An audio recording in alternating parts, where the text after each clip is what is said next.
Works really well. It's inversion. Love inversion. Wow. Good morning. Good morning, everyone. How you all doing out there?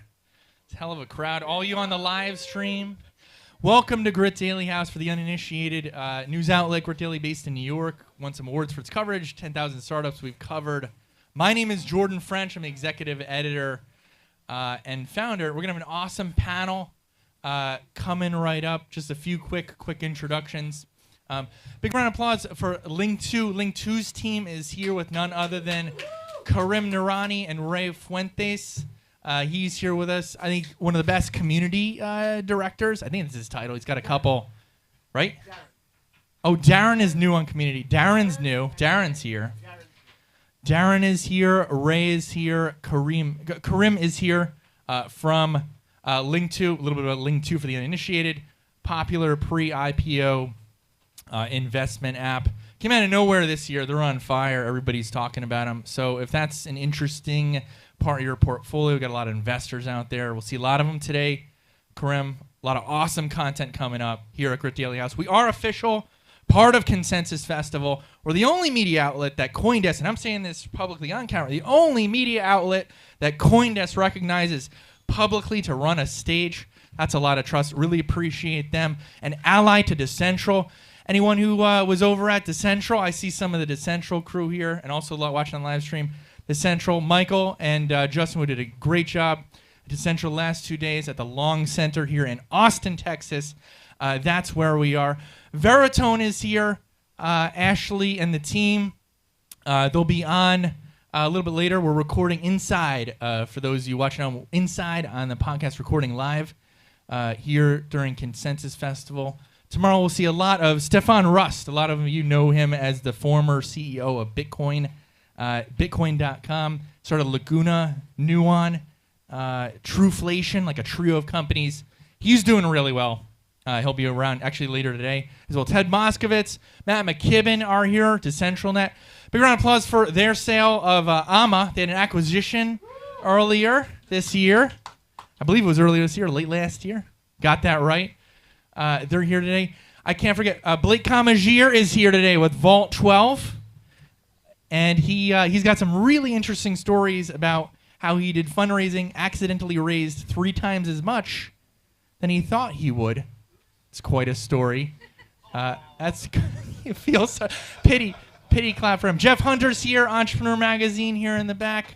Big shout out there. And all the way from Portland, Maine, none other than Mark Murrell will be dishing out some mini lobster rolls, courtesy of Get Maine Lobster, one of those popular. If you guys know lobster culture in New England in the summer, the lobster roll is a real treat. You'll try some of that snack here today in Austin, Texas, courtesy of Mark Murrell. He also launched Hattie's Bay Club. Check that out. There's even a QR code inside. Really awesome community, really interesting backstory. You'll hear about that later as well on an NFT panel that includes some of an awesome crew. So without delay, though, I'm going to turn this right over to Karim so we can head back to getting content kicked off for today. He's been at it on the podcast already quite a bit. Big round of applause as you welcome Karim to the stage. I'll let you on ramp, and I'm going to hand you this microphone. Grit every day, daily. Thank you, Jordan French. Thank you, Grit Daily House. This has been great. We've had a great relationship, and we continue to build this community here and support everyone that's involved. It is actually a very, very great pleasure today, and the panelists that we have on this session is amazing. The topic is the math of socially responsible investing in blockchain. That's a mouthful, but it really means how are we going to invest responsibly for the global community rather than just like nitty-gritty people in San Francisco or New York. So I'd like to welcome Evan with the World Economic Policy Analyst. Please use the wrap there as well. So Evan Cheskoskman, did I say it correctly? Cheskoskman, thank you very much. And then we have Leah Callan Butler of Emphasis. We won't go into the origins of the name Emphasis, but you'll ask her privately. And Nina Amolis of A100X Ventures, please join us. Thank you so much. Now, that was a very lame round of applause. Do you want to wait till after? Come on, guys. Here we go. That's right. You've all had coffee or kombucha this morning, so let's go. I'm going to let Evan start with an introduction, and we'll just go this way of who you are and what you do, and then we'll get back into the panel topics, if that's okay, Evan. Please start. Sure. Well, hello, everyone. Thank you all so much for having me. It's so exciting to be here at Consensus and join Grit Daily House. My name is Aveen Chakosman. I'm a policy analyst for the World Economic Forum's Crypto Impact and Sustainability Accelerator. We love our long names and our acronyms. It's also known as CISA, and it operates out of our Center for the Fourth Industrial Revolution hub in San Francisco, California. And there, I drive project delivery and content strategy for our crypto sustainability work, which essentially looks at how to explore the potential crypto has to help efforts around environmental sustainability efforts and helping other industries across the globe to reach their climate goals faster and more effectively. That is so awesome. Thanks so much for having me. I also just want to do a shout out to Grit Daily House. Thank you for actively recruiting female speakers. It's really cool to be on a panel with 3 women. That doesn't happen a lot. My name's Leah Callum Butler. I'm the director of a consulting firm called Emphasis. We're focused on Web3 for social impact. And I'm also a CoinDesk opinion columnist. I've mainly covered how blockchain is being adopted across Southeast Asia, as I've been based in the Philippines for the last 4 years. And I was the writer and narrator of a mini documentary called Play to Earn, NFT gaming in the Philippines, which covered the rise of Axie Infinity in sort of around early 2021. Hi, everyone. I'm Nisa Amoyle. So great to be here. Thank you, Grit Daily. So I come from the investing side. I run a venture capital fund called A100X, and a lot of what we invest in is it's all blockchain, and a lot of it is blockchain for social impact. A lot of our portfolio companies are trying to solve long-standing problems, climate being one of them, but also healthcare, supply chains, and identity and legal and title and all these other areas that really are often ignored by big crypto funds. And so I also wrote a book about investing in impact in blockchain, and interviewed 13 female founders, and a big supporter of female founders in the space. And so, just happy to be here to talk that this is getting airtime and narrative. It's really important and doesn't get enough. So thank you. Yeah, thank you all. And I've got to say that what I've seen over the last 3 or 4 months that we've been doing these interviews, women are taking the lead in everything that we talk about today, which is the blockchain, ESG, and crypto, especially crypto that is relevant. We've got crypto that is irrelevant, which are a whole bunch of folks chasing hype, not making a difference in this world. But crypto that is relevant is being led by women, I think. And Evan, if I would ask you to set the stage for us, I want to take us out of the U.S. a little bit, take us out of this little bubble that we're all familiar with, and talk to us a little bit about what you see happening globally in Asia, Africa, South America, and set the stage for us for this conversation, please. Sure, absolutely. And I'm going to add one there. I'm going to actually talk about the Middle East. It's usually left out of conversation when we talk about crypto. So taking the Palestine example as a case here, there are about 6 million Palestinians in the West Bank. This includes East Jerusalem and the Gaza Strip, and they use the Israeli currency to the benefit of the Israeli economy, but to the detriment of their own. And the financial privilege that a lot of that Israel actually enforces upon Palestinians has led to the Palestinians' lack of economic sovereignty and has deeply damaged their ability to look at future prospects and to grow as a civilization. But what we're seeing is that over the past 2 years, there has been growing demand for Bitcoin, in Gaza, especially among Palestinian youth. And this has led to what is being called a resistance economy, where Palestinians are being able to separate themselves and decrease their dependence upon the Israeli monetary system. And just to add here for context that money is arguably the driving force behind a lot of the issues that we see with the Palestinians' state of play right now. Occupation, corruption, and war has driven many de-development initiatives, has driven civilizational stagnation, as well as the erosion of capital stock. And this is something that is actually leading Palestinians to look around and be like, okay, well, how can crypto be a form of freedom money for me to actually separate from a legacy financial system that has only served to disenfranchise me? And this is something that we're seeing a lot in cases with Afghanistan, Ukraine, even for minorities like the Kurds in Southeast Turkey. And it's really great to see just how these cases are enveloping and how the politicization of finance in many of these pockets of the world are beginning to be turned on its feet. Thank you. That was a good, the good background there. And if we can have a little bit clear what you see happening with particular use cases that are relevant in using blockchain or blockchain-related crypto in these emerging nations. Yeah, absolutely. So as I mentioned, I've actually been based in the Philippines since 2018, and I used to be really excited about things like remittances. I kind of feel like that was the thing that everyone talked about. Blockchain for remittances, it's so great, it's going to make them faster and cheaper. But then it was mid-lockdown, so around mid-2020, I heard from a friend this story of a little community in the rural Philippines playing a blockchain game to put food on the table when they'd lost their jobs. Many of them were low-skilled workers, so perhaps they were trike drivers, which is kind of like the Philippines version of a taxi, or perhaps they pushed food carts, or they were cleaners. Unfortunately, they'd all lost their jobs. They were stuck at home. There was very minimal government relief and few ways for them to make money. So when I heard about this, I actually thought it sounded too good to be true. I had to go and investigate for myself. But sure enough, there were these people playing Axie Infinity to put food on the table. I think what was really exciting about that, though, was that I feel in the past, Bitcoin has always been a pay-to-play game. So we talk about the economic opportunities and the wealth creation that could come of it, but you have to have money to get into it first. You have to buy it.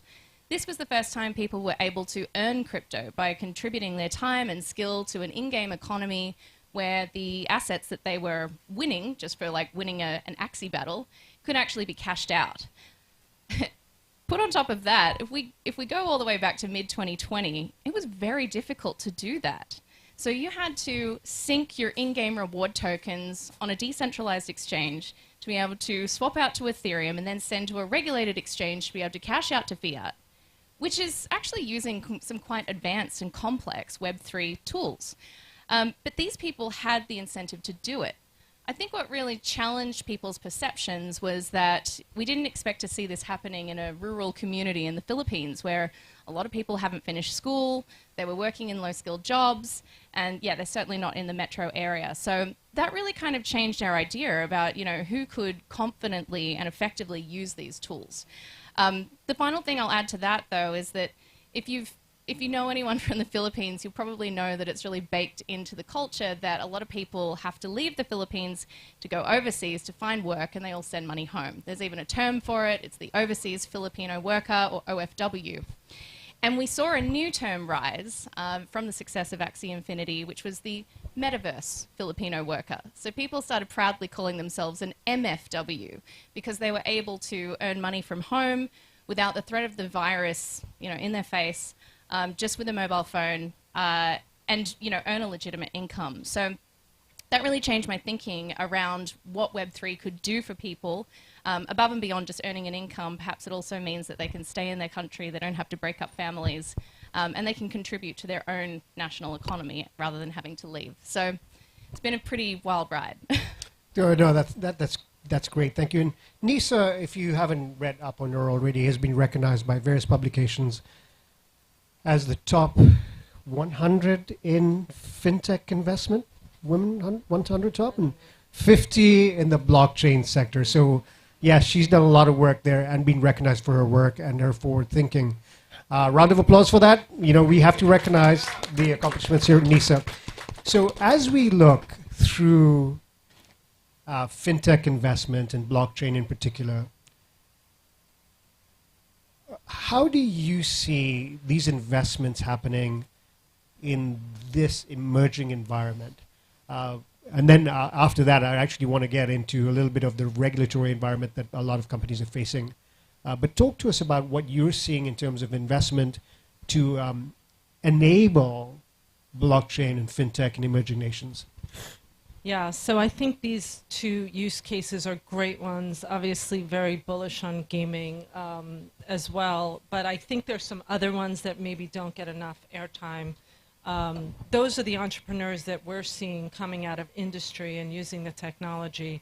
And maybe they're not crypto native, or they're not issuing a token just for speculative purposes, but they're actually building for the long term, which as a venture investor is my lens, right? I'm not looking at the prices every day, and I'm looking for how this is going to solve problems in 5 and 10 years' time. And so we're seeing a lot of them that are building, trying to solve climate issues, actually. A lot of those are coming from Europe.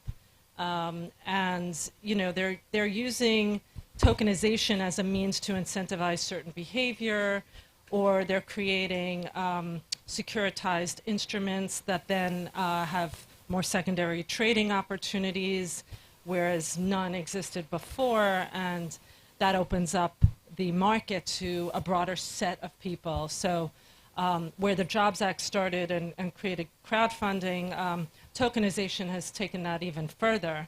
And I think it will continue in that direction, because there's just a lot of people who've been closed off to private investments in the world for a very long time. I mean, the US only has 8 million accredited investors. So if you think about that, a lot of change can be done by mobilizing communities through tokenization. And that's a lot of what we're backing. And as I mentioned, it's not only in climate. You know, they're solving problems that became very apparent in healthcare during the pandemic, whether that be, you know, clinical trials on a blockchain, or provenance of your own medical records, or, you know, even contact tracing. So there's so many different use cases that we're seeing that are often ignored.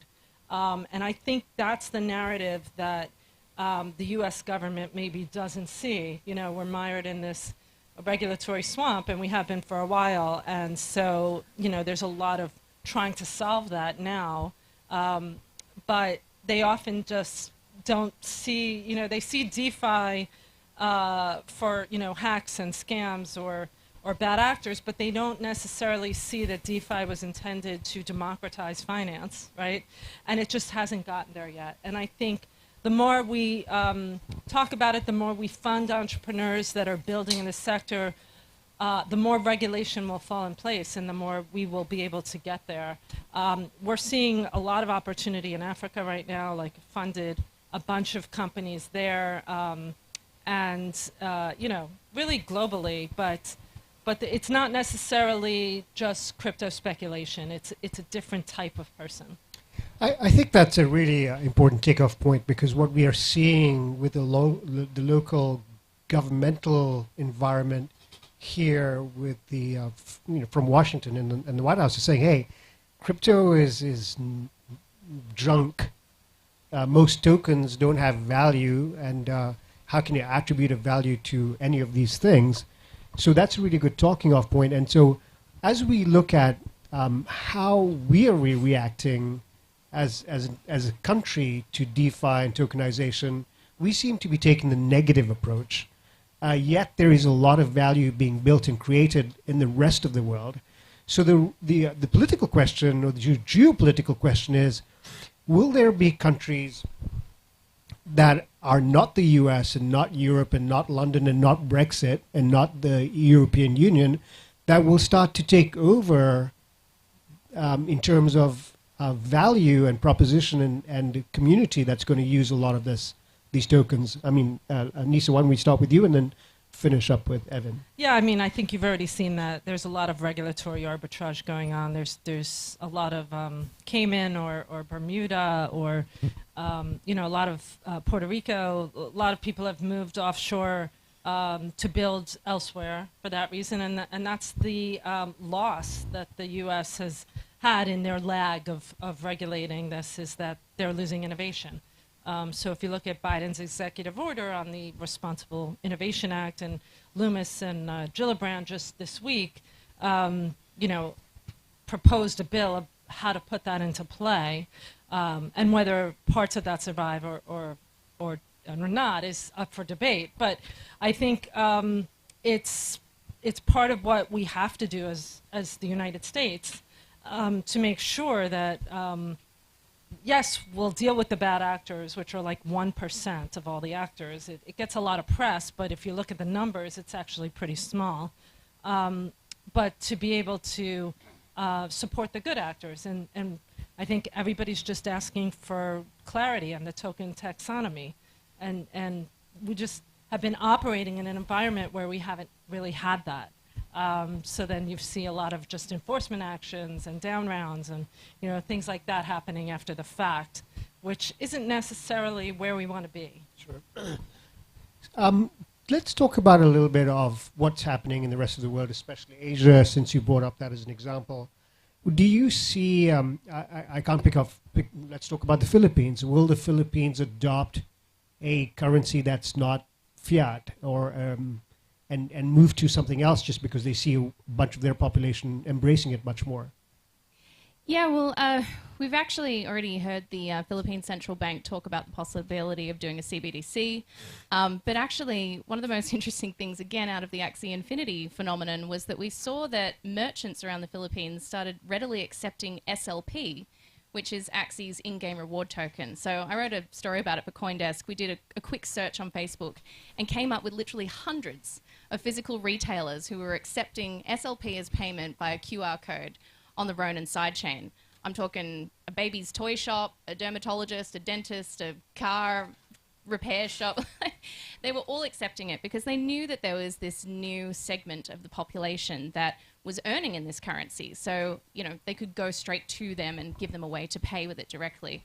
I thought that was extraordinary because if we go back to 2017, I remember, you know, a lot of the Ethereum projects, that was kind of the holy grail. You know, our token has so much utility, you can use it to pay for anything. But we didn't always kind of see that take up. So seeing it happen organically in the Philippines was very cool. But I guess just to follow on from what Nisa was talking about as well, I think the opportunity in the Philippines is that potential for leapfrog innovation because they're not bogged down by those legacy systems. So for example, Philippines, you go back to early 1990s, I believe it was only about 1% of all transactions that were being done electronically. So the central bank wanted to raise that target. They had a very aggressive target. They wanted to get to 10%. Once they hit that, they increased it to 30% of all transactions. And they did recognize that crypto and blockchain could play a very big part in achieving those goals. So we have seen some quite friendly approaches, flexible approaches from a regulatory standpoint so that we can kind of accelerate that adoption and, you know, help the government actually get to their goals in terms of using electronic payments. Thank you.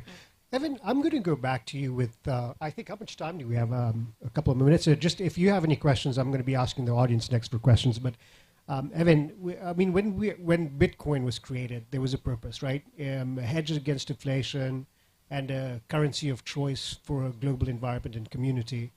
We've heard now that there are a lot of other coins and tokens that serve purposes much more efficiently than Bitcoin does in certain areas. What is your thought globally about Bitcoin and its use case as originally described? Yeah, I mean, I kind of feel like that just kind of piggybacks off of what I said earlier, so I'm not going to bore you all with a repetition of what I just said, but but what I will say is that I would love to actually take this conversation around to energy security, Kamal, because I think that that's something that's really top of mind for a lot of people, especially in the regulatory space, especially policymakers that we're speaking to at the World Economic Forum and in our CISA work. I mean, it's something that we should definitely be looking at right now. So, as we all know, Russia invaded Ukraine, and since then, the energy prices globally have skyrocketed. U.S. President Biden has since banned Russian oil imports and has called for the U.S., which derives 61% of its energy from fossil fuels, to regain its energy independence. Whether it really wants to do that is yet to be seen, but it is something that they said.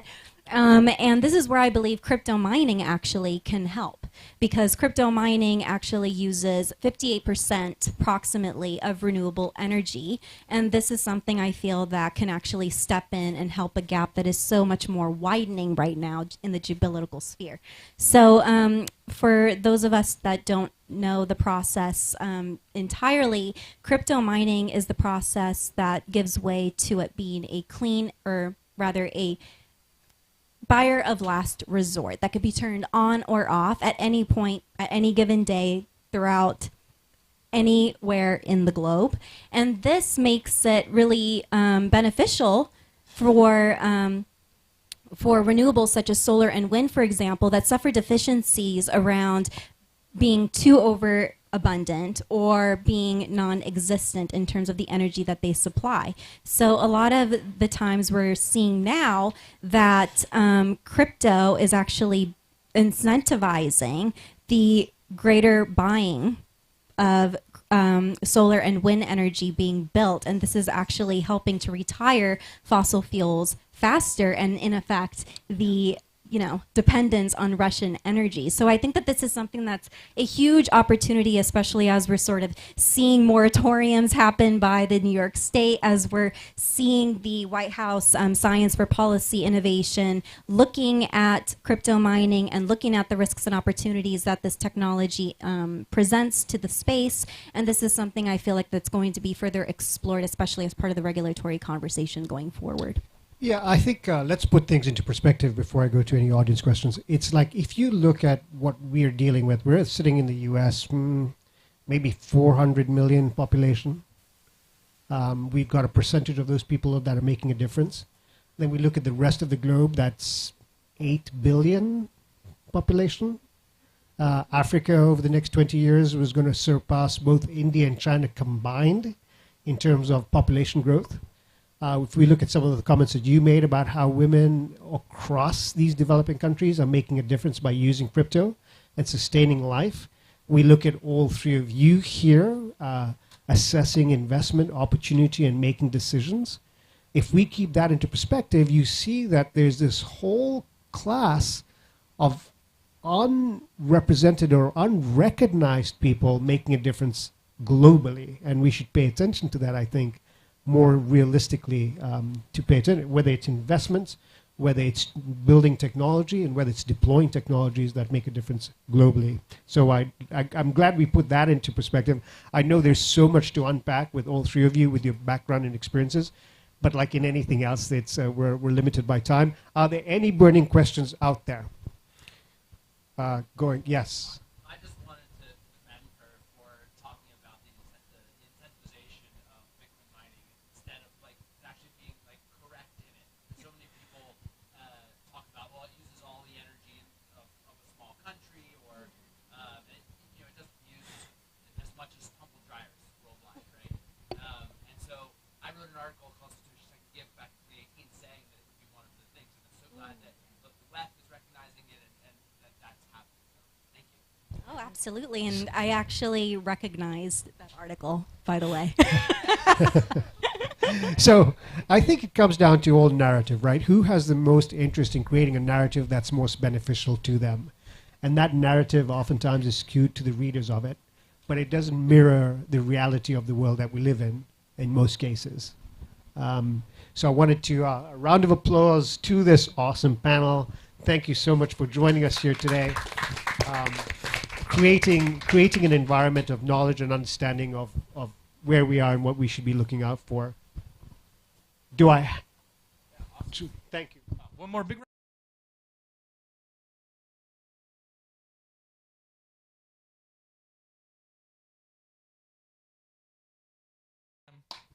Thank you so much. I'll escort you off stage. Just leave your mics here. Awesome, thanks. And I'm going to introduce Sebastian Rusk, who's with us. He's the superstar, I'll say host. He's got a couple businesses himself, but host of Grit Daily Startup Show, recording live here during Consensus Festival. Welcome to the media stage for those who just joined us. You were at Grit Daily House, Media House, put on by Grit Daily, the news outlet, and sister outlet, Block Telegraph. I'm going to make sure you have a mic in hand to introduce yourself, Sebastian. Talk about the podcast for a moment. Yeah, grab one. And then big round of applause for Ozzy, the bartender in the back, whipping up some ice-cold drinks right in there. Yeah, say hi to him. Super friendly. And Adrian on the grill. He's whipping up also in the kitchen, courtesy of Mark Murrell and Get Maine Lobster, some mini lobster rolls. But you'll have Karim on the podcast next. Give you a few minutes here. Thanks, Jordan. Big round of applause, Jordan French, and his crazy ideas here with the Grit Daily House. And we did this at South by a few months back, and here we are again. Polar opposite weather. We're sweating now. We were freezing at South by. So welcome to Texas. My name's Sebastian Rusk. I host the Grit Daily Startup Show. Jordan and I are partners on the podcast, and got an agency and studio down in Miami helping folks make their podcast dreams a reality here. So great to have the studio set up here once again. Our podcast host extraordinaire, Karim, leading the way today with all of our guests on here. So all of you that are going to be on the show later on this afternoon, and of course, Karim crushing the podcast mic. It's great to be here with everybody, and welcome. And we'll stick around for a reception style format for a bit, and we'll be right back on. Run a little bit behind, around 12:40 or so. We'll tee up our next panel. You'll hear from some awesome panelists coming up next. Thanks, and stick around.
House. Welcome to Grit Daily House. My name is Jordan French, executive editor and founder at Grit Daily. It's a news outlet based in New York, covered like 10,000 startups at this point. We did run a couple features, some interesting entrepreneurs around. Someone none other than Karim Nourani, who's up on the next panel. I know that we'll do one on Blake Comagir. He's here. I just chatted with him about that. I definitely want to get some interesting facts out of this guy. I was telling him one of the favorite pieces of coverage we did was with Jason Kinsler, first unicorn company out of Wyoming, great state of Wyoming, which has all of 4 people.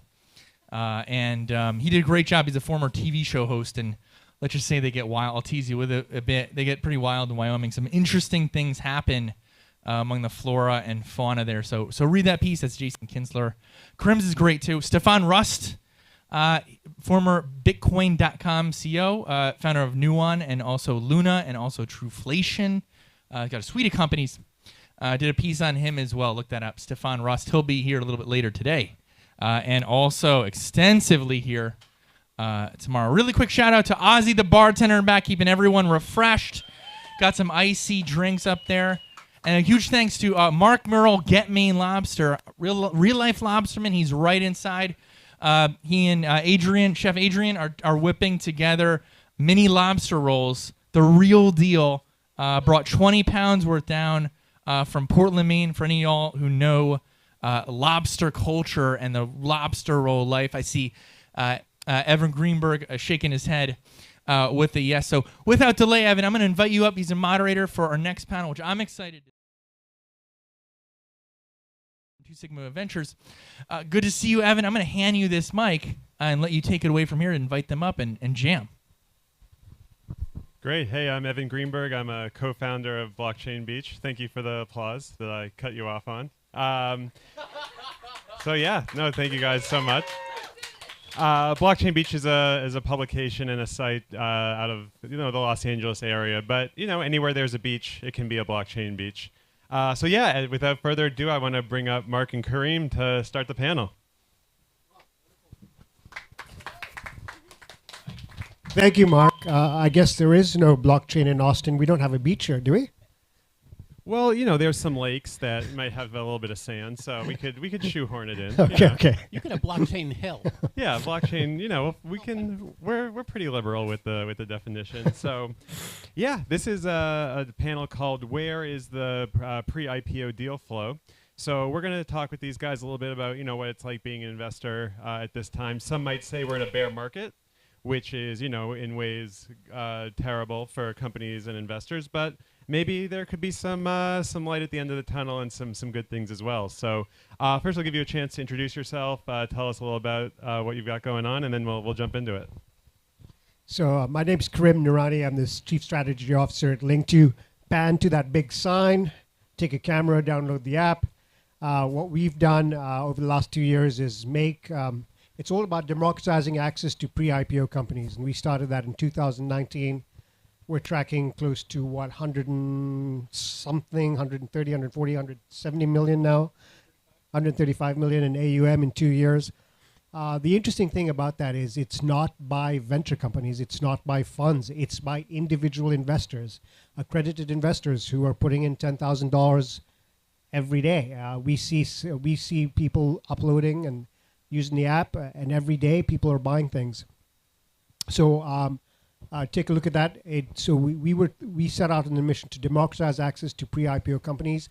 The difference here is we actually are investors in these companies. We started out with Ripple, Coinbase, Uphold, Robinhood. These are companies that we invested in. We're on the cap table. Then we opened the back end to other accredited investors to join us on this journey.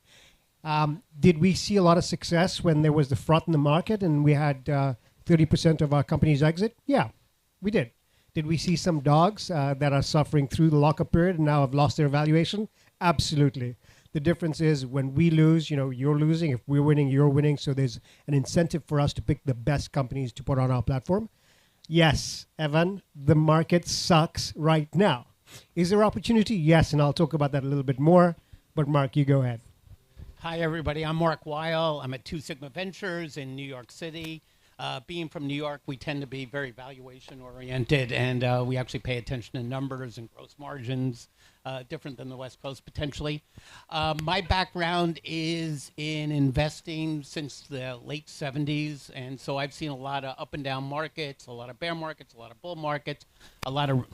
I have to bring the mic closer to my mouth so it sounds better. And I want to also... So I offer historical perspective on the markets and the world and what's going on today, and I'll talk about that. But at the end of the day, and I don't know how long all of this stuff's going to last for, but at the end of the day, if you do your work, you have capital, there's going to be some great ways to make money, and there's going to be some really interesting companies to invest in. And I think it's actually one of the most exciting times I've lived in a very long period of time. So I'm actually... Either though I'm short-term skeptical, I am long-term very bullish and very excited. Great. So let's start with the short-term skeptical. Some would say that the Federal Reserve's actions has been a big part of what's affecting markets right now. We were talking a little bit earlier that that's something you agree with. So if you could just explain sort of what's been going on so everyone can sort of get on the same wavelength. I'd like to put it into something that everybody understands. You know, how many people here drive a car? What's the price of gas? Too much. Yeah, right. You know, the price of gas has gone from $2.50 to $5, and I live in New York City. It took me almost 2 hours to get to JFK yesterday. So I'm guessing the price of gas has to go a lot higher before people stop driving cars. So, because it was out of control yesterday. So the price of gas, the price of housing, the price of everything is going up. And that's actually not a good thing. That creates problems for the middle class. That creates problems for a lot of people. They can't afford things. So what the Fed tries to do is set an inflation target of 2%. Right now, our inflation, depending on how you measure it, is around 8%, 7%, 9%, something, way above 2%. So what the Fed can do is cut demand. And they cut demand by continuously raising interest rates. And right now, we're at the very beginning of that process. And so you're starting to see, you know, Fed funds, which is a short-term rate going from 70, you know, up to 75 to 100 basis points. That could go to 3 or 4% over the next year. Great. And so, you know, like we said, that's affecting the short term, but you were saying that there's a light at the end of the tunnel, and especially what you're seeing with your companies. What's it like being an investor, especially at the early stage at this point? Yeah, as long as that light's not a on-rushing train in a tunnel that you're going towards, it's okay, right? So what baffles me is the following thing. The Fed started working on these rates last quarter, right? And the reaction time was immediate. You know, the company's valuations collapsed and are collapsing. But in reality, we need to go back mid of the year before and look at when companies, when investors started exiting the market. These are informed investors who are seeing the market, and they started selling prior to us even realizing there was a problem, prior to the fact that the Fed started raising rates. Well, a lot of our individual investors were left holding that bag.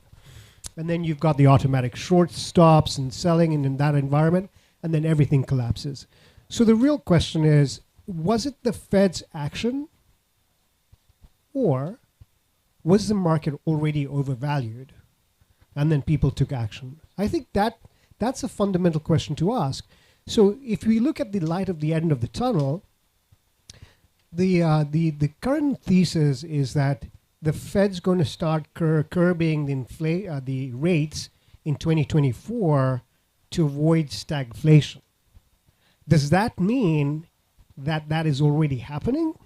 Because we know the Fed's behind everything. I mean, there are lagging indicators of the real economy. So that's the real question to ask. And do you mind defining stagflation for everyone? Yeah, stagflation where there's no economic growth. I mean, no one's spending any money and the prices continue to rise. It's not a good environment. I lived through that in the 70s, and it's not a good place to be. That's certainly not a great place to be for sure. But what about as an investor? What are you seeing with sort of your investments from a valuation standpoint? Are there more companies trying to raise less? What's going on right now in the market in that way? I would think, I agree. When we were looking at companies last year, you were seeing companies, I don't know what Snowflake went out at, but, at 100 times revenues, really great companies, but they were trading at 100 times revenues. And that is just, I've never seen valuations like that in my life. So the question is, what are the right valuations? And, I could go into a whole bunch of math and all this other stuff, but, at zero interest rates, that tends to lead to higher valuations on sales and sort of funny things happening. I think now with interest rates rising, the valuations are going to come down. I think right now, though, we're like, I don't know if anybody's owned a house, but what happens is when you buy a house or you want to buy a house for, let's say, $500,000, and the market is coming down. Right now, the seller of the house thinks the house is worth $500, and you think the house is worth $400. So the house doesn't trade, and it's hard to tell what the right valuation is initially because there isn't a trade. And I think that's what is going on really in the private markets right now is that price discovery mode, and I think it's going to take a little time for us to work through that, and I think we need to see more data points to figure that out what that will be. How deep will the recession be? When will the recession happen? What are international markets doing? It's a complex world, and there's a lot of things going on, but I think we need to really give it a little bit more time to see where the correct prices are. So the reality that exists today is like Mark was saying, there was a lot of money chasing Me Too companies, and they were valuing them at 100x, 200x IRRs, and that's what they were being paid. So you've suddenly got a company being valued at, $4 billion when their real revenue was actually negative. They were spending more money than they were making per user. So the reality of the fact is what's happening today is all these companies are looking at their investment portfolios and saying those valuations don't make sense because you're not making any money. So we'll see and have seen the valuations of all of these companies that were unicorn companies, even recent unicorn companies, depreciate by at least 40 to 60%. But that's also determined in the sector that is involved. So is it a Me Too company that had, hey, chase the market, see what you can get, spend money to acquire customers? Is it a blockchain company that is creating real value globally? And we've got to think about this, not locally, globally, and who are the players and the customers in that market. So we have to pay attention to that. Yeah, so I guess I would ask, have you made any investments recently since, all these facts have come into play, and why did you make those investments under these circumstances? Well, actually, we evaluate investments every day or investment opportunities. And the real question, eventually someone's going to ask me, says, well, you're a pre-IPO, it's pre-IPO unicorn checking unicorn companies. And how does that play in your business model? Because the unicorn market sucks right now, right? But the real value is there are companies that exist in the private market that are making really good business judgments. And these are the companies that we access. So irregardless of what the public market is doing, irregardless of what the crypto market is doing, there are companies in our infrastructure that we evaluate every day that make good business sense on traditional business premises, right? And it doesn't matter whether the IPO market comes back tomorrow, 18 months, or 24 months today. Actually, we don't care. Because what happens is within the secondary market, within our private environment, you'll be able to trade on our platform and still find liquidity in this very illiquid market. So yeah, we're making investments every day. I'd like to just add a little bit to that and I think what you're talking about is, there are companies out there with great management teams, and the teams really know what they're doing. They're building products that people really care about. They're having sales. They are, able to acquire customers at reasonable prices. They will have good gross margins. They will actually be able to make money. And, I think that's something maybe the world forgot a little bit. I saw that in '99 with this term called eyeballs. It turned out that was not a great way to invest, was eyeballs.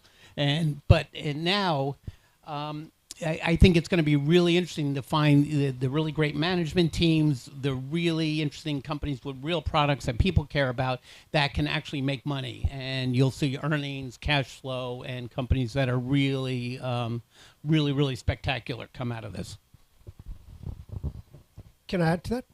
Just a little bit. So if you look at some of the companies around you, look at Zengo, look at Vol12, look at some of the other companies that are going to be presenting here today, they're not sitting back and saying, hey, a market doesn't exist. What we have to remember is a lot of the companies that exist today are built on technologies that are a little bit dated, right? And the customers that they have are real customers and not really communities that some of the new companies are building on. And these are lifetime or longer time assets to them. So it's just not the technology, but it's the community that they surround themselves with. And as long as you don't get bent on a name, you start to have to evaluate companies that are actually making a difference in the global economy today. Yeah, so being that we're in Austin for, more or less a crypto conference, what are the areas of, crypto, blockchain, Web3 that you're most excited about investing in? Is it NFTs? Is it infrastructure? Is it Bitcoin? Where's your head at right now in that regard? Right now, I find the whole space a little overwhelming right now. There's just so many companies, so many smart people building so many different things. It's really hard to figure it out. I would actually put money into a fund because I couldn't figure it out. I had somebody else do the work for me. So Mark, just go down to Linqto.com, Linqto.com, load down the app. No. But what I want to say, what I think is super interesting here is Web3. I like the idea of eliminating middlemen or middle people. I like the idea of building trusted communities and social currencies and really enable people to build their own worlds together. So I'm looking for the right use case on that, but I think it could be super interesting. So as a company, we don't invest in coins or crypto as such. We invest in the underlying technology and companies. So for example, XRP is not a company. We don't trade in XRP, but we invest in Ripple. So we don't. There are companies like that we do as infrastructure companies if we believe what they're doing is necessary. And anyone investing in crypto has to be very cognizant of why they're investing and what they hope to achieve and what they think that cryptocurrency is going to do. And can I just say, one more thing? Yeah, I just want to reiterate. I think the space is. I just want to say this again. I'm still trying to figure out the space and still trying to understand it, and I think we have time to figure out where these companies are going to be and where the opportunities are. Yeah, so I'd say the newest sort of hot part of the space is the metaverse and NFTs. How much have you guys looked into that? And even just from a personal perspective, how interesting do you find it all? My son-in-law is coding for it, so that's one good thing. I did buy an Oculus Quest, so I do a meditation app in the metaverse. So I do that. I've done that, and so I'm playing around in the metaverse, trying to understand what's going on. So, we have something called Linqto Learn. So Linqto Learn, and that's a monthly. We have 2 events every month that teaches or educates us on various trends. And we started talking about the metaverse a year and a half ago. Now, unfortunately, it's taken me even longer than that to even understand this. I can say this. When Facebook changed to Meta and they said, hey, we're going to be profitable on the metaverse in 2025, or was it 2024? That's 4 years from today. I have my doubts that that's going to happen.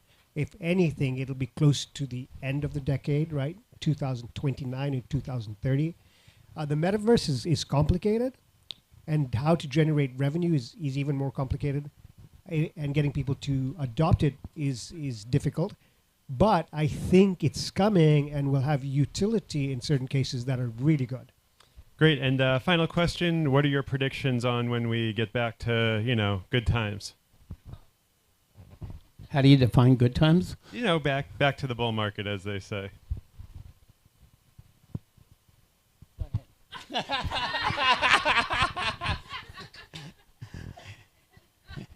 I have no idea.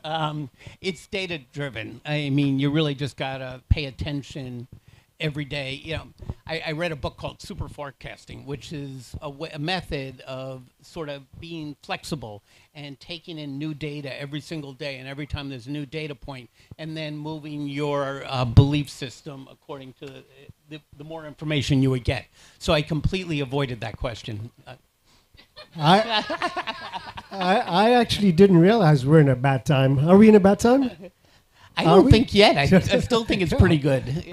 We're all here. Yep. We're all healthy, happy. We're not suffering. I mean, yeah, your portfolio is down, but you know we're here. We're all in good times. The question is, where's your money? Right? Is your money in the right place, doing the right thing? And if it's not, yeah, you got a little bit of a heartache in your bank account. But you know, if you determine what your investment thesis is and you're sticking to that pattern, then you're probably got some cash on the sidelines making investments today. So no, we're not in a bad time. Great. And yeah, what's the best way for people to follow up with you or check you out online? I have a LinkedIn. I would go to linqto.com. Ray and Darren are here. They're a community. We're social managers, so we've got everything up line. It is the Twitter, the Facebook, the LinkedIn. Connect with these guys. Connect with me. It's pretty easy to find Karim Nurani at Linqto. Pretty easy. So, Evan, wait. There is a last question. Hold on a second. Oh. All right. Blockchain Beach. What do you think the future looks like over the next 2 years? Yeah, so the best case that I've been hearing from people who are pretty smart is that if the current raising of interest rates leads us into a recession, the only thing sort of worse than inflation going into a midterm election would be recession. And so if we are sort of in a recession or headed that way, you know, in the October, November, you know, whenever all that starts to, you know, really get going, that the Fed may reverse course. Maybe they'll stop raising rates. Maybe they would even do a rate cut right before the midterm election. And that could cause, from the money perspective, I like the idea that, hey, as long as you're feeling good, then you're in a good spot. But where your money is, we may see another sort of even temporary leg up from a portfolio perspective if the Fed does that from a political standpoint. So that's what I've been hearing, and I like the idea of that. All right. So who else likes that idea? Okay, let's give it a round of applause. Yeah, and I'll be live tweeting the Consensus conference from Blockchain Beach on Twitter, so feel free to follow me there. And yeah, we'll be around for a little bit. Thank you, everyone. Thank you so much. Thank you very much.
I guess they ran inside for their own pleasure. There's lobster inside There's some lobster rolls inside, so we'll take like a 2-minute break really quickly, and I'll pull our next panel right out here. It's on NFTs. I know that Jared Christopherson's on it, Amanda Terry, also from Metagood, Bill Tye's partner, and none other.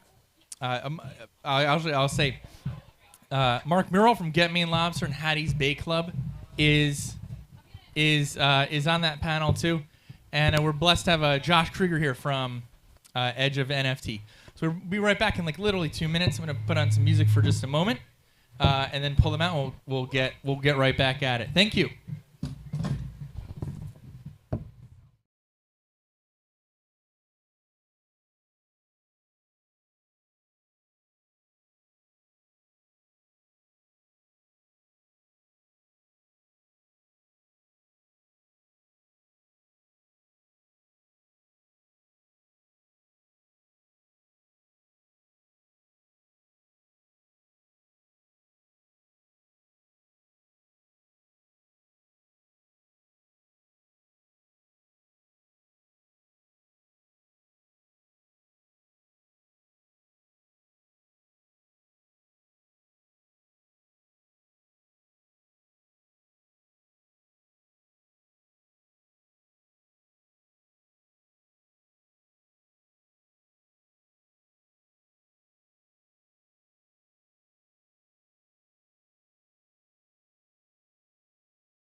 Daily House.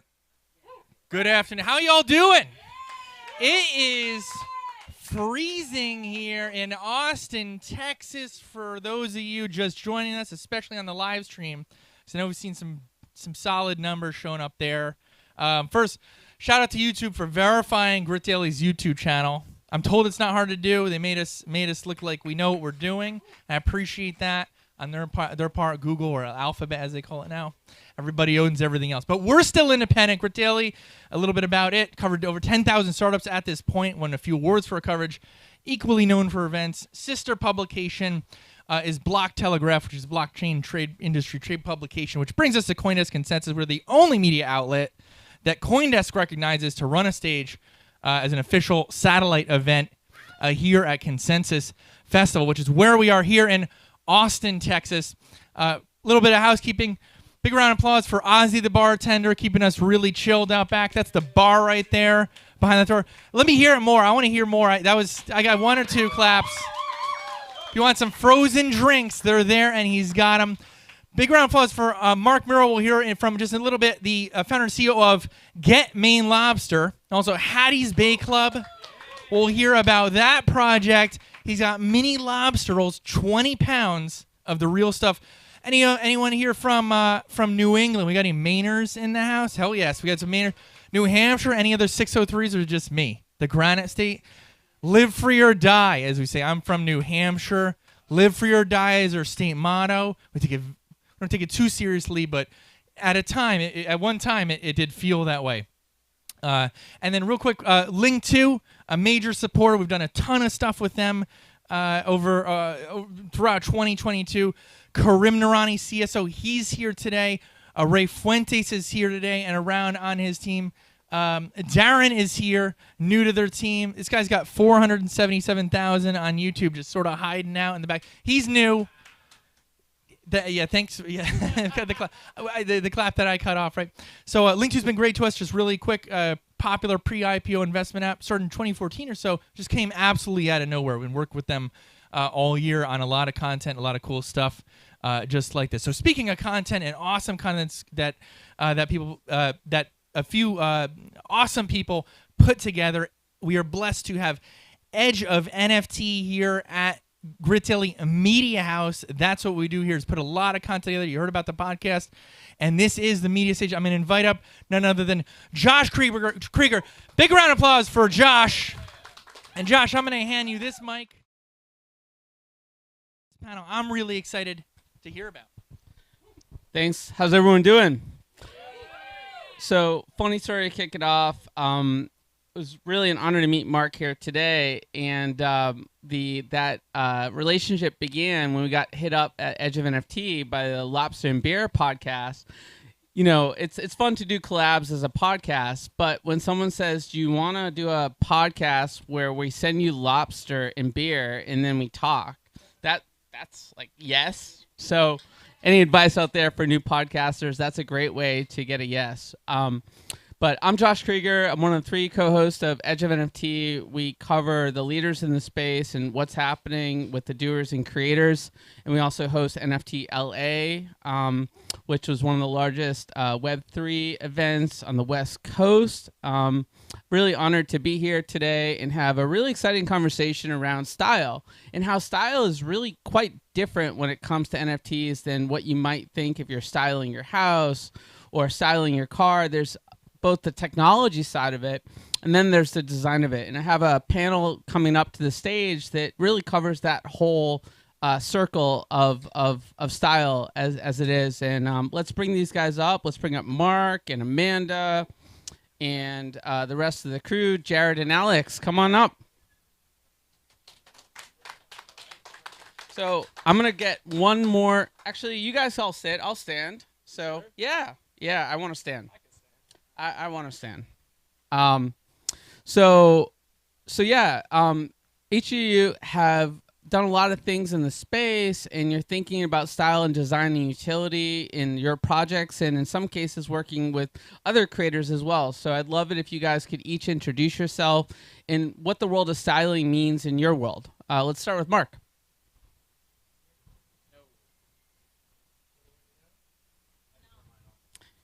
Why Why don't we pass around mine for now? So my name is Mark Murrell. I am the founder of Get Maine Lobster, which was founded in 2009, and then most recently we founded Hattie's Bay Club, which is a 7,777 NFT project on the Binance chain. Hi, my name is Amanda Terry. I am co-founder and chief operating officer of a company called MetaGood. Our mission is to empower communities to be catalysts for positive collective action. We launched an NFT collection last September called On-Chain Monkey, which was, thank you. I know I see some holders in the audience, which was the first profile pic collection all on chain in a single transaction. So when we talk about styling, those were all coded into existence. But now we're going to be doing a public mint on June 29th of our Karma collection, and I'll talk more about that, but that has all been worked on by a Hollywood animation team since October, and the art is sick. So I will talk more about that. My name's Alex Alpert. I'm the director of NFT Creative at OneOf. I'm kind of the resident, like, artsy-fartsy guy. I got into the space as an artist, sold a lot of my art in the early NFT Clubhouse days, and then got brought onto their team to kind of be like the liaison between the musicians and brands that OneOf works with and the visual artists in the NFT space. So that's kind of my specialty. Hey, my name is Jared Christofferson. I'm one of the co-founders of OneOf. My look of style is probably a little different than this guy, who is actually super talented. My background's all performance marketing, which is like data-driven user acquisition, and blockchain rewards programs, which I've been working on for 3 or 4 years before OneOf. Personally, I rely on folks like this for style. I mean, I can't even tell you how many times I've been sent home from events by my co-founder where he's like, Jared, go home. You got to change. This is ridiculous. So it's different take on things here. Right on. You know, I think the thing about style that's so interesting to me is when it's there, and when it's not from a consumer perspective. And when you have that connection, that affinity to the NFT that you buy after the reveal, it's like magic, right? And so we want to sort of unpack, how do we get to that magical experience, both from a technological perspective and a design perspective? And I'd love to start with Amanda and Mark. You guys have pretty distinctive collections. We'll talk to the OneOf guys after because they work with so many different artists. But Amanda, monkeys. Why monkeys? So it's a funny story, actually. We were originally working on a different collection, which were bears. And we were almost ready to go. We were going to set up our Twitter, our Discord, and start marketing it. And then Danny, my co-founder, who has a PhD in computer science from Stanford, wicked smart, founded the Stanford Bitcoin meetup back in 2013, was just on the side, like, kind of for fun, coding to see, as a technical challenge, could he create a 10,000 profile pic collection? So all of the images, all of the metadata on SVG and then launch it in a single Ethereum transaction, which is extremely secure, extremely efficient from an energy perspective.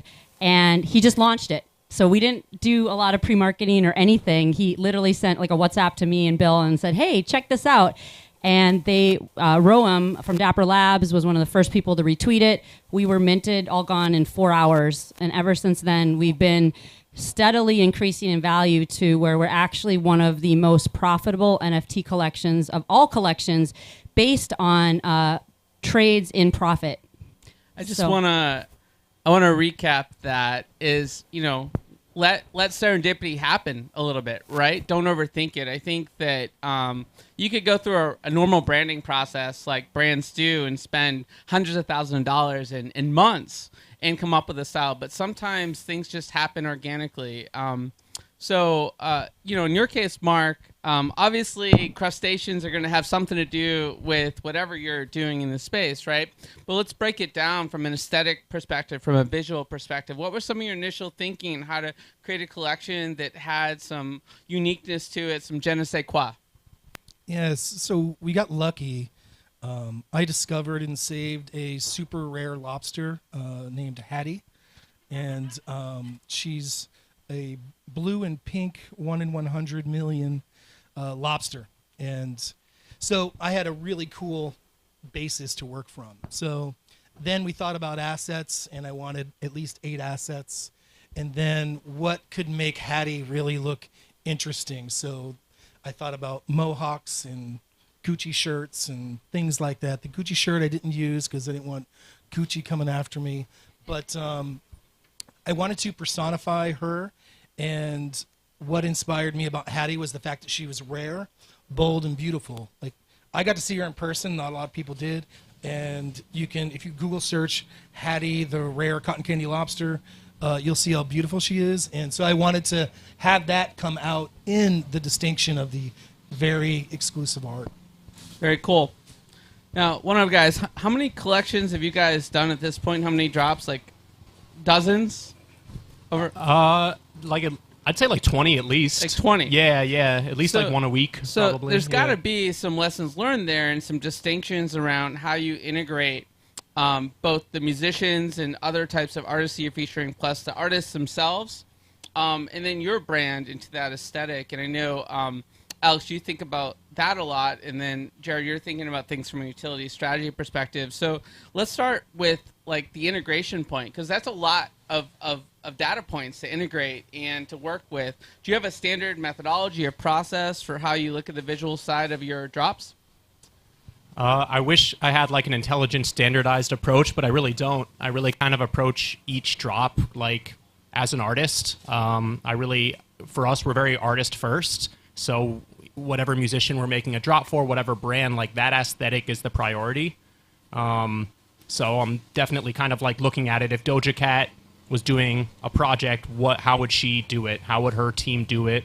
What is her brand? And that's the highest thing for me. After that is whatever visual artist from the NFT space I bring in. And one of my main focuses is like finding an NFT artist who has like a built-in collector base and is like already ingratiated into the NFT space that vibes with the musician and their aesthetic. So I'm looking at each of the musicians and brands and being like, oh, you know, like one of my favorite projects we did was the Whitney Houston drop we did. And, you know, it was an unrecorded Whitney Houston song. She was 17 years old, girl living in New Jersey. And I happen to be friendly with Diana Sinclair, who's an NFT artist, 17-year-old girl living in New Jersey, and like little serendipitous things like that. The narrative worked really nicely. And Pat Houston just like really got along with Diana, and it turned into this like collaborative thing. And that's really what I'm looking for. And what I love about NFTs is how it's a collaborative thing between visual artists, musicians, brands, and then after all that, maybe to the chagrin of some people, that's when one of's aesthetic comes. Because I think we would all agree that like the artist and their project is the most important part. Right on. And by the way, Jared, you're representing one of, but you also get your On-Chain Monkeys hat on, and I think that's the beauty of it. Is like there's an energy here that we're talking about that somehow happens when you play well with others and you start to collaborate. I'm curious though what one of thinks of when it comes to the broader utility and integrating utility and style together, and how you guys look at your role in the ecosystem in terms of the technology and the utility side of the equation. Yeah, I mean, NFTs are supposed to be fun, right? It's like a surprise and delight experience beyond just the style of the NFT. And I think part of the magic there is what happens with the community. So we're talking about On-Chain Monkeys here. Huge fan. It's really interesting, and I think this is kind of where the future is headed with all these collections. Like you guys have a great community too, and I think that's representative of the future of this and where we're headed. And the question is like, how do you really engage your community? And I think the way that you do that is that surprise and delight kind of the factor there. And the way that happens, I think, is utility of NFTs. So we're talking about the future of rewards, the future of what this means, where it's like a two-way street between brands and their community, where by providing more utility, more rewards to your backers, you also benefit yourselves as a brand. And I think that's a really important distinction. Like right now we're launching something called OnePass, which I think we just announced, and doesn't, yeah. So it's really starting to explore what it means to hold an NFT with utility. And I think we've put out something that has more rewards than anything else I can name out there. There's IRL benefits. We've got 1.6 million bars, restaurants, hotels, hospitality venues. You get like free champagne and discount hotels. There's also early access to drops like surprise and delight moments, meet the founders, go to dinner, free NFTs. So we're just trying to stack the cards and see like how much we can do from a utility perspective to really engage people and make that, combine that with cool art and cool community and see where the future leads us. Yeah, that's awesome. Congrats on that. I've been checking out the emails and trying to dig in more to what that's all about. Sounds really exciting. So, we've got the utility side, we've got the style side, and then you guys all talked about community. And I think in a lot of ways, the community is a new type of stakeholder in the art itself. And Amanda, you were sharing a little with me with how you guys are engaging some of your community members in the art. It made me reflect on someone I know in LA, or he's a world traveler now, Cheetah Cowboy. And he's got this really cool aesthetic. Sometimes his hair even looks like a cheetah. And he's been integrated in a lot of projects by people that want him part of the community.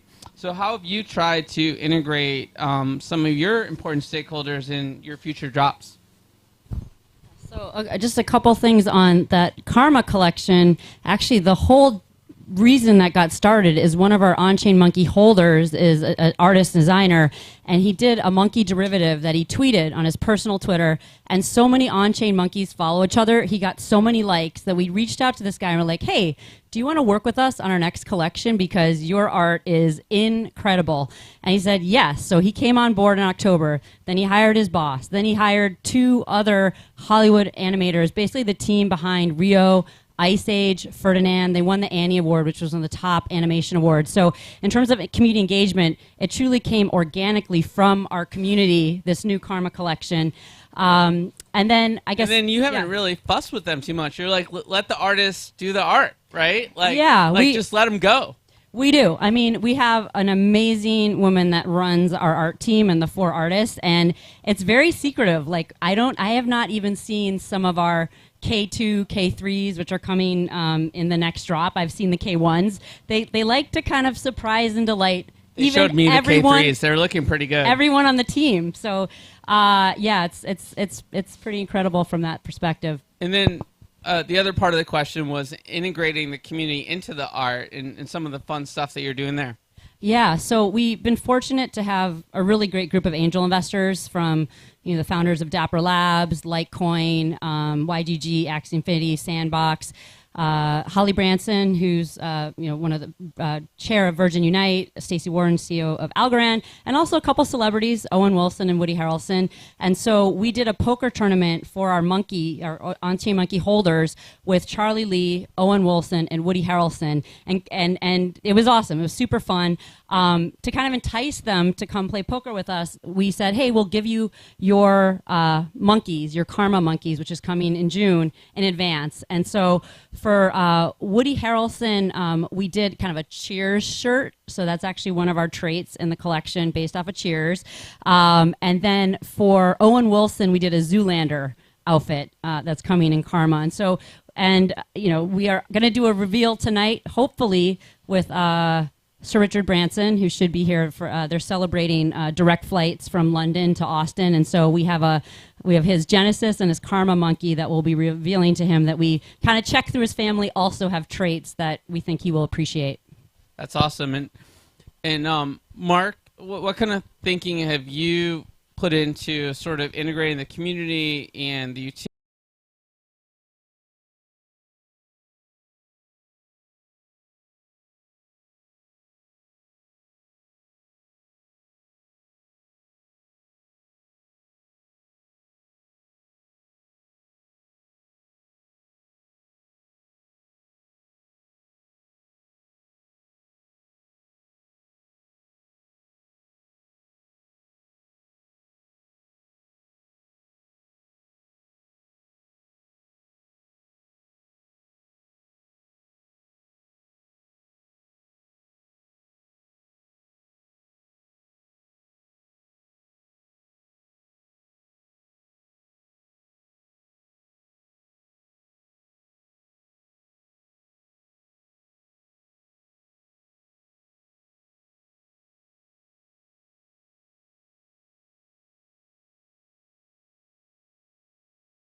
round of applause for Asher Price and the great work and the growth, I should say, at Axios. Hand you this mic, Asher, and then I'll let you invite up your panelists. We'll keep it to these two gentlemen just so we can give Karim a break. And I'll give you 15 minutes up here and enjoy yourselves. Okay. And take it away. Thank you, Asher. Thanks a lot. Do you want to introduce the other panelists? Okay, fine. I'll do that. Okay. I have no idea what that means. We have, let's see, Tyler Knight, who's with a, why don't you come up, Tyler? You're with the, is it called the Henry Syndicate? Henry Collective, rather. Great. I'll ask you more about that. And Morgan Flagler with Silverton Partners. Come up here. Thanks a lot. So have a seat, guys. Let's see. I think this is a spare mic. I'm going to sit here. I feel like it's the so-called moderator. There should be some space here. So I'm going to sit here. So so I'm a journalist with Axios here in Austin. Just a quick shout out. If you're interested in Austin politics, culture, food, you should, and you live in Austin, or you're interested in Austin, you should subscribe to Axios Austin. You can just go to axios.com/local, click on Austin, type in your email address, and you'll get our free newsletter. I have a theory that all the people at the Grit Daily House, everybody here has only been in Austin for less than 2 years. So if that's not true of you, of anybody here, can you raise your hand?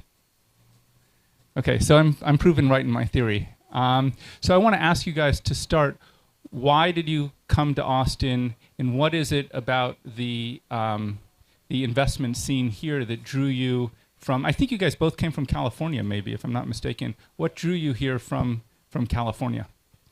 Let me go first. My mic working? Is it working? And actually, before you even answer that question, I should have asked, why don't you say clearly the name of your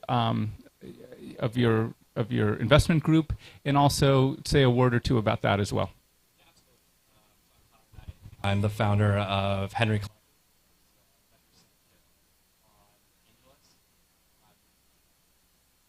Why don't you use my mic, and then we can swap it around if the other mic doesn't work. Got it. Yeah, sorry about that. I'll repeat. I'm Tyler Knight. I'm the founder of Henry Collective, which is a venture syndicate on AngelList. Henry stands for High Earner, Not Rich Yet, which is the acronym that's been used to describe the cohort of people who have a good job, make high wages, but have struggled to create wealth over time based on higher cost of living, higher cost of buying a home, inflation, etc. And what I've set out to do is introduce the historically inaccessible asset class of high caliber venture-backed startups to those folks. And so what I do is I get an allocation from usually early stage startups, seed to Series A, and then I structure SPVs with my syndicate of about 2,500 people, write an investment memo, distribute that to them, and they can decide whether or not to invest on a deal-by-deal basis. And what brought you to Austin? Does this work? What brought you to Austin? Yeah. So there's two parts to that. The first is I was actually here in 2018 for a friend's bachelor party and had the best time, enjoyed Austin so much, loved the culture, loved the food. And I thought to myself that week, and I was in investment banking in San Francisco at the time, and I was like, the first opportunity I get, I'm moving to Austin, Texas.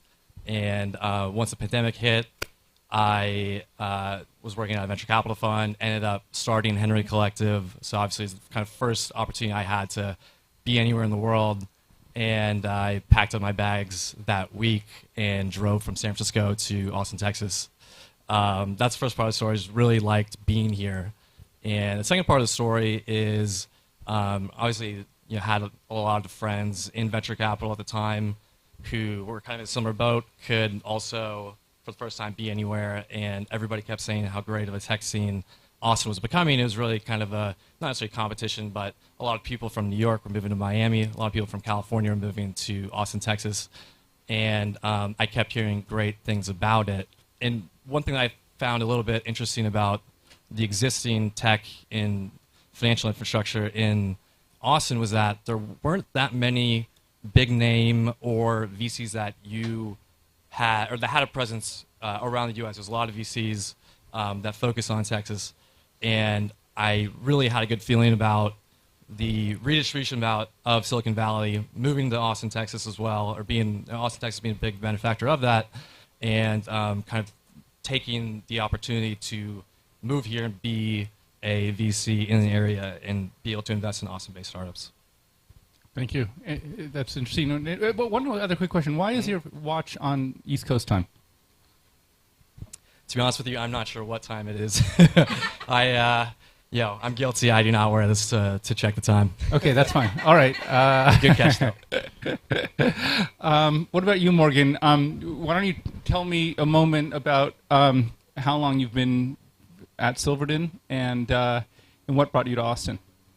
Yeah, thanks. I've been at Silverton more or less since the beginning, so it's a little over 17 years. I've been in Austin that long as well. I moved out from the Bay Area, so I'm also from California. I think given it's been 17 years, I was probably considered part of the expeditionary California force to scout and explore Austin before the masses kind of That's moved about here. when I moved here. Okay, we got that in common. Aren't a lot of us, actually.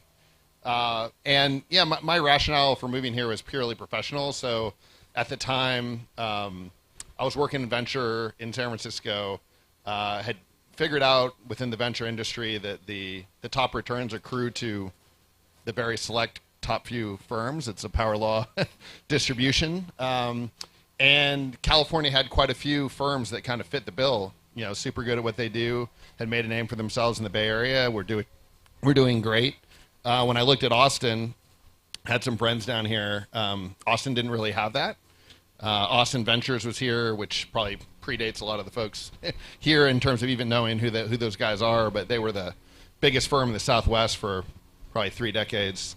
In any event, they were moving later stage, raising huge funds, trying to do a lot of various things, and I really had a passion for early stage venture and felt like they were kind of foregoing that aspect of the market, and kind of felt like starting Silverton and refocusing on early stage entrepreneurs in a growing geography could put us in the spot of being that top firm and backing the best entrepreneurs here in Texas. And so moved down here for that purpose, and fast forward 17 years, we're the largest, most active, and longest standing venture firm in the state now. Feel like the market has come to us a bit in terms of all the great things that have happened to Austin, and just happy to be a part of it. One thing I'm curious about is, just based on my own reporting, is there's an ongoing debate about the politics of the state and how that affects business. Obviously, there are a lot of businesses that move to Texas, but some businesses have said that they're less inclined to move here because of the politics, or they open the way for employees to move to other parts of the country. I'm just curious whether any of that blips on your radar at all in terms of entrepreneurship or investments, or in reality is the work you do and what you're seeing in terms of businesses moving around the country. Institutions, and we're starting to hear more of that in the crypto space as well. And I think the industry needs to do a better job when it comes to telling that story and educating investors and educating regulators and the average person.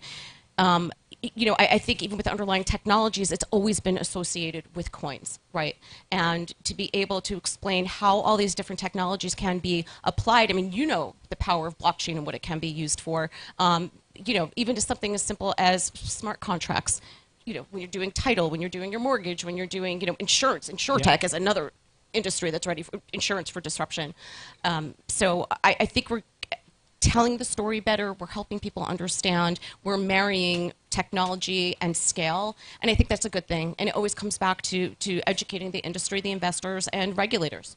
Jill is absolutely right on this, and I will tell you that the PayPals, the Visas, and the MasterCards of this world are some of the most engaged industries in examining central bank digital currency. They still have a value proposition in the future of money. If we get central bank digital currency right, it's the underlying rails upon which the private sector builds the railroads, right? There's still a need for 30 days credit that credit card companies provide. There's still the need for purchase price protection that they provide. They have an important role to play. Just because we may digitize central bank digital money, just because we may develop stablecoins, there's still need for payment services that they provide. And they've been some of the most forward-leaning examiners of this new innovation that I'm aware of. Yeah, I mean, PayPal CEO is here. Visa's head of blockchain, I believe, is here. I mean, all the payment companies are here. Yes. They're not afraid. They're seeing this as an opportunity. Yeah, so we're hoping that they buy some of the flagging companies that are existing there in the startup world with this crash in the market. So we're hoping that happens. Well, I mean, the whole thing is, when we're talking about when do we start dipping our toes back in the market with stocks that are their valuations have been reset. If we're thinking that way as an individual investor, you don't think that these companies flush with cash, like in Apple, for example, Microsoft, for example, aren't thinking about valuations either. And we know it is more efficient to buy the technology, buy the workforce, buy the skills versus developing it organically when the technology already exists. So if we're thinking about valuations and what looks attractive, they certainly are. Yeah. This reminds me a lot of the year 2000. I was a lawyer in private practice representing a lot of dot-com companies, some of which crashed and burned. But, out of that came Google, came Facebook, came Netflix. Some of the giants of internet commerce rose out of that crisis. The lesser business models crashed and burned. The better ones emerged. And I think you'll see the same thing now. We're at your 3:30. We're on time. Yes. Do you want to close with a couple of words, or? I tell you what, if I'm probably toward the end of my public life. If I'm just coming into financial markets, right, if I'm coming into technology now, this could be one of the most exciting times to enter this industry there's ever been. I think that, what we're seeing right now in the time of the market is a time to lean in, not lean away, because the best opportunities are going to come out of this uncertainty right now. Love it. Lean Thank you in, very don't much. lean away. Yes, love it. Thank you so much. Thanks. All right, thank you so much.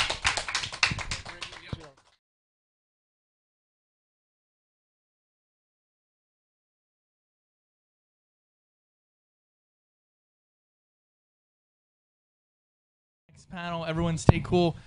Chris, we know you got to run, but thanks a lot for coming. Jill, likewise. Appreciate you both coming. We're going to get some music on, and let's all get hydrated inside and stay cool. And we'll be back in an hour with more programming on this stage. Thank you.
Super chill. Well, welcome back. Wow. Ooh, there we go. Good afternoon. How's everyone doing out there? How's everyone doing out there? Woo! There we go. Wow. Welcome back to Grit Daily House. It's where you are here in Austin, Texas. The start of summer. The start of summer. I think some of us are used to it. Do we have which Texans?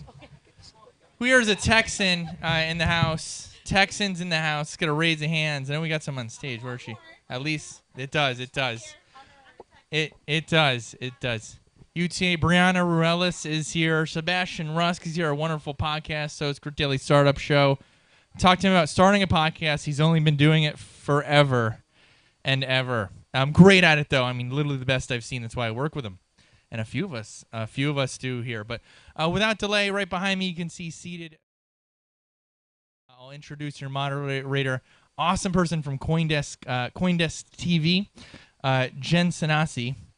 And I have an extra mic, so I'm going to hand it to you, Cody, because I see that you're empty-handed. Jen, I'm going to let you take it away from here. Thanks. Okay, it is. Can everyone hear me? Is this working? No, right? Hold on. I think I need to press on. Is this better? Okay, it is my fault that we were all sitting and lounging so nicely, but it is so hot here. I'm Jen Sanasi. I am a host on CoinDesk TV, amongst many other things, but let's get into introducing our panelists today. Karim, you're going last because I know that you are an investor in the Bad Bitch Empire, and so you go last. The ladies go first here today. So we have Kathy Hackle all the way on the end. She's the Chief Metaverse Officer at Journey.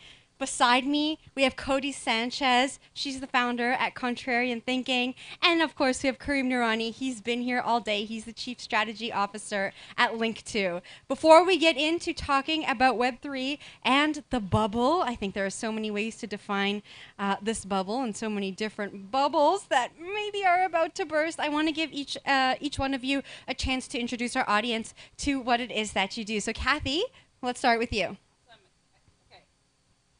There we go. It's on now. Okay. Kathy Hackle, Chief Metaverse Officer and co-founder at Journey. I've been in metaverse-related industries for over 8 years, so I've been here for a while. It's not like I read a book and all of a sudden I know about the metaverse now. I've been working in all sorts of companies like VR hardware, Magic Leap, which many of you guys know probably, and left AWS to launch my own consultancy at the beginning of last year. Got acquired in 10 months. So sold my company in 10 months. Woo, yeah. And now I'm a co-founder at Journey, including many different projects. And I am popularly known as the godmother of the metaverse, so I can kind of share why that is. But yeah, just thrilled to be here to talk about the bubble or bubbles or a bubble. So.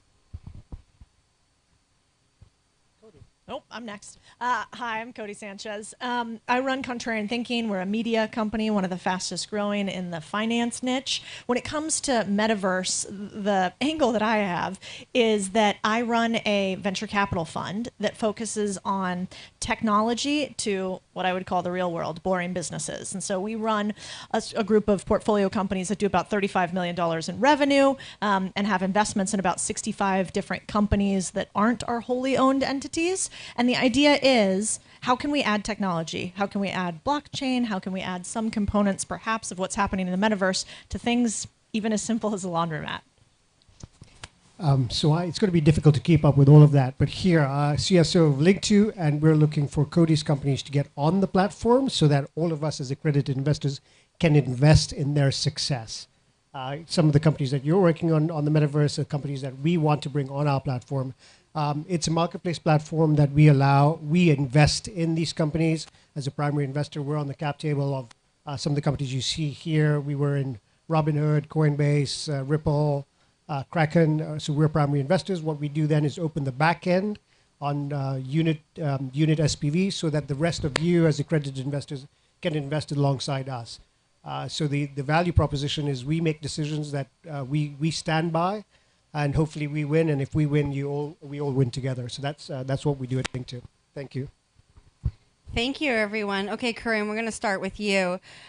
Before we started this panel, you had a really beautiful way of describing a bubble. And so I want to just start with that so we can set the stage. When you think of bubble, what comes to mind? So remember when we were all young and we had this little thing and it created little bubbles? And some of them were small, large, larger, larger, larger, and some burst. Some of them joined and became double bubbles, and some of them became triple bubbles. And how beautiful that was, right? So it all becomes the question of, the question is, are bubbles bad? Are bubbles good? Really, it depends on which side of the bubble you're on. So bubbles are intrinsic descriptors of what's happening and what's happening quickly. The question is, how do you separate the large bubbles that are going to burst, and depending on where you are in that bubble, it's a good thing or a bad thing. Just depends where you are in that bubble. Kathy, when you hear that description, what do you think? Do you agree? Do you disagree? No, I gotta press power every time. I definitely agree. I think it really depends on where you are in the bubble, how it's affecting you. I think, and we were talking about this before the panel, it's like sometimes people say right now is the best time to launch something because the only way is up.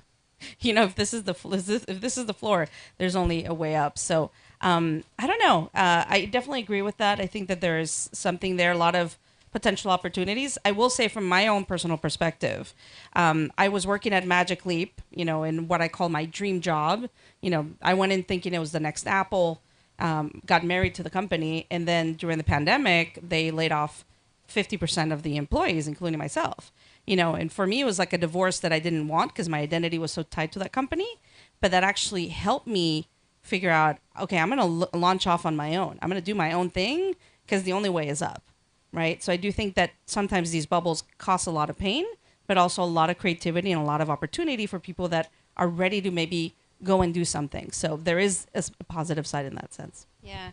Cody, we're very crypto inclined, I think, in this audience. And you see things through a little bit of a different lens. When we talk about bubbles, what comes to mind?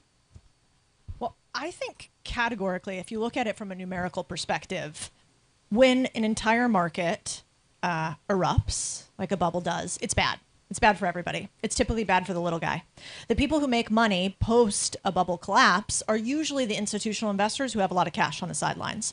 But for most people, post 2008, it is categorically harder to recuperate your investment than it is to de-risk yourself, have less downside, and continue to grow it. And when people look at the mathematical models, they don't realize that if you lose 75%, you don't have to, you can't just have your investment grow by 75% in order to recuperate all of your downside. And so I think today there's been a bubble that's burst obviously quite a bit in, let's say, NFT land. But it seems so early to me that, to your point, these things seem linked, right? So you have your first maybe small crash or market correction, and then you might have a secondary market correction. And I think the winners will be those who didn't over-allocate to greed and are able to allocate when everyone else is fearful. And so over the next, let's call it 3 to 5 years, I think we will have some of the best vintage returns ever. But retail investors typically don't benefit from that because they don't go in when things are scary. They go in when everybody's FOMOing. Yeah, it's so interesting you bring up NFTs because I think a lot of people have been waiting for this NFT bubble to burst. And every day we're more and more surprised that it hasn't, right? There's a report that came out by DAP Radar recently that said despite the current conditions of the market, NFTs are still booming. The growth in the NFT industry is still continuing. And the report suggested that NFTs would decouple from crypto financial services the same way that traditional art has decoupled from the S&P 500. Kathy, as someone who is focused on the metaverse, is the NFT bubble going to burst the way that I think maybe a lot of people in this audience are just like waiting every day, like this thing's going to burst? Or do you agree with that? I think it's such a weird market right now. I'm an NFT collector myself, so, and this is on, I don't know why it doesn't work. But, yeah, take yours? Okay. So I'm an NFT collector myself. I like to diversify myself in many different ways. So most of my NFTs, even though they're lower in value, they've retained a relatively good value. I could still flip one of them and make more than what I bought them for. I do think, the market was overdue for some type of correction. What is currently happening, I have no idea. Goblin Town, all of us are going to die. Those NFTs are like going crazy. People are buying them. There's no roadmap. So what I thought once was kind of like the basis for a solid NFT, now the market's proving that it's completely different. So I don't know if it's a reaction to everything that's happening, but if you look at the ones that are, in the rankings, it baffles me, right? It baffles me. That being said, my Mutant Ape and all my other blue chips are pretty solid right now. And so I don't know. It's just I don't even understand Goblin Town and everything. I don't know does everyone know what that is? No, some people do. It's an NFT. It's an NFT project that launched. What was it? 2 weeks ago? 3 weeks ago? They no promotion, no Discord, no roadmap. Just these goblins. The Twitter Spaces were people making noises like goblins, and they sold out. They're like what? I don't even know what the floor is right now, but it's ridiculous. So I don't know. Just look into it because it's baffling.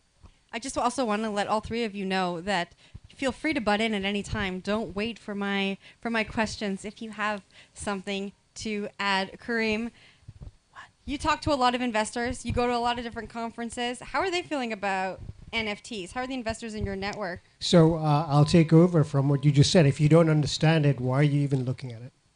Does it make sense to you? The fundamental value of your investments should be based on your theory of investment, your thesis for return. When we look at NFTs, and we started talking about NFTs about a year and a half ago on our Linqto Learn sessions, the first NFT was sold for like $69 million. Well, how does that make any sense, right? But as we go deeper into the infrastructure of NFTs, and Jen, you were one of them when we were talking about the companies that you're building, the value in the NFT to us would be the enterprise companies that are building the smart contracts, and the utility of that, the utility of the royalty to creators and artists. So you look at the infrastructure layer, NFTs make sense. If you think of it as a JPEG and noise, I mean, you've got to worry about the rug pull, right? And some of the coins that are suffering today, it's just like, what value? It's just hype, right? So that's what we think about. But some people can have fun too. Like I collect for fun because I like it, right? Yeah, So absolutely. I mean, you put a portion of your funds away, and don't join a golf membership and have at it, right? So, Cody, what do you think? I like to invest to make money, not to have fun. So, Whoa, Cody, you're having fun making money. You can still make money. So I like my bottom line high and my bank account full. So maybe I'm old school, but if it comes to something art related, I can get on board with that. I've certainly bought projects from an art perspective that I thought were interesting, but never in all of my years have I bought art because I thought that the price of the art I bought today will be higher at a future date. And given the fact that even Masterworks, one of the largest fractionalized art investing platforms out there, only does like $1 billion in trades, tells me that most people do not buy art based on price speculation. That's just not how we humans use it yet. Now, could we in the future? Perhaps. But I think you have to decouple the two. So if you like the piece of art, in its technological framework, interesting. If it is an investment, then be rigorous, to your point. Be incredibly rigorous on why this type of asset is going to be more valuable in the future than it is today. And hype should never be in the equation unless you are a first mover and you truly think that the next guy who's going to hold the bag will buy from you at a cheaper price. But that trade never really lasts well. It's musical chairs. And so I actually think that the NFT market is super interesting. I have some friends that are building companies like Legends. She has an NFT that is utilized in the travel space that's pretty incredible, but it is utility based. It is not because I'm going to buy that NFT from her at 100x higher next week. That I don't think is reasonable. I feel like you just told us all have fun staying poor in so many words. Well, I think, Cody, based on what you're saying, sure, financially a lot of people can lose in the bubble, but Thank you. Oh, it works again. But the end user doesn't, right? We're figuring it out. We're building utility. It's not only about the art, but it's about the infrastructure that is built around, and it's still early days. I think we're probably all going to hear that so much over the next 3 days, but it's still early. Let's talk about the metaverse. A lot of money piling into the metaverse, but not a lot of users. Right? I mean, some numbers came out recently on metaverse users, and they were dismal. They were dismal. No one uses the metaverse, and if you've gone in there, it feels like you're in some 1990s game, and you can go forwards and backwards and bump into people, maybe visit a weird casino, and then exit. And I'm sure that triggers you, Kathy. But It what do you doesn't. I think? agree. The metaverse is not here yet. Like the metaverse, as I understand it, having worked at HTC Vive, which does VR hardware, having worked at a Magic Leap, which is spatial computing, and then AWS cloud computing, doing large-scale gaming simulations, the metaverse is not here. So like those are metaverse platforms or meta proto platforms that we're talking about, right? The metaverse that I envision is not going to be here for the next 10 years. And the value and the opportunity is in building the infrastructure, right? And that's where blockchain NFTs play a big part. So I'm not disheartened by the numbers, right? Because it's decentralized, like it's a metaverse platform or something, but like the vision of the metaverse that I have encompasses both the virtual world, but also the physical world. And to me, that physical world, when you truly converge those two, when that truly happens, that is a giant unlock for opportunities for anyone, for many people. So yeah, and is it going to be, the question I always get is like, is it glasses? Is it contacts? I don't know. Only Apple knows, I guess, whatever they bring to market. But yeah, it'll be probably some type of wearable, but that further convergence of physical and digital to me is the holy grail that unlocks the metaverse. It is not here yet. Like we're building towards it. So anyone that says that it's here right now, not in that greater vision of what a lot of us envision. So I would say the imagination rules in this case, right? So if you don't have an imagination of what the future can look like, you lose out of so much in life, right? So we've been talking about NFTs on our Linqto Learn sessions for almost 2 years now, and I still hadn't grasped the value of it. I was in Lisbon for the Global Investor Conference, and we did this virtual tour. We had seen Sintra and Cascais and Lisbon and all the castles and the statues physically. And then I went into this experience where it was a visual thing. And all of a sudden, you start putting the visual thing with the potential of your experience in it through the metaverse, and it unlocks the power of potentially how education experiences, even investment strategies can change once you start imagining what this future looks like. Now, I agree with you, like when Meta says, hey, we've put $1 billion towards this and we'll have something profitable in 2025, that's unbelievable. Their stock price is not going to go up because of that. It's a little bit longer, I would say another 7 to 10 years from today. But the imagination is there for a future metaverse, I think. I just want to pipe in really quick to say, part of me thinks the metaverse is actually here. It's just, look at this scenario we're in right now. We have an audience of, I don't know how many thousands or hundreds of thousands online. We're actually talking to these cameras, the people to decide like, hey, what's up? But there's 6 of you. And so like, what are we? Are we in physicality? Are we in more of an online metaverse situation? Because we come to a house to talk to a computer, right? It's a bizarre thing to ponder. And then if you think about it from a Twitter perspective or a phone usage perspective, I like to track how much I'm on my phone, and my waking hours are dominated by time spent in screen as opposed to off screen. And so perhaps this world of metaverse where we actually go into it and we have our glasses on or our contacts or whatever it is in the future is actually missing the point, which is if you were to take away young kids, and I'm not that young. If you were to take away my phone and my computer and all of my technology in which I have a life that really is not touched by the outside world, that would mess with me. And so I actually think it's happening way faster than I, as a hardcore PE original investor, ever anticipated. It's so funny. When you started that, I was like, oh, is she going to go full Matrix on us? Is she going to say we're already in the metaverse? This is a simulation. Oh, gosh. I think you're absolutely right. And I think when we talk about the metaverse, we forget what the kids are doing. We forget what the generation below us is doing. They're in Roblox, they're in Fortnite. They're already doing a lot of the things that we're saying you have to dream about, right? Karim, when you're thinking about this from an investor perspective and you're saying like you need to be able to dream it, you need to be able to imagine it. It's not something tangible. What are the challenges there? So that's that's huge. But keeping in mind that we've got the benefit of having defined our market, which is the infrastructure companies, right?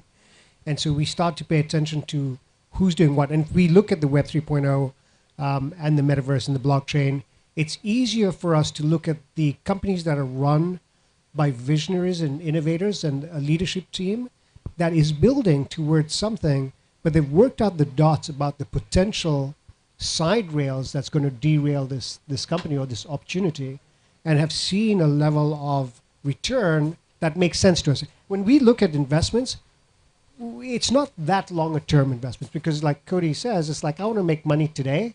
Well, today, maybe tomorrow or next month or 12 months down the road. And that's what we're looking for as well. So imagination is great. It gives us something to hang our hat on.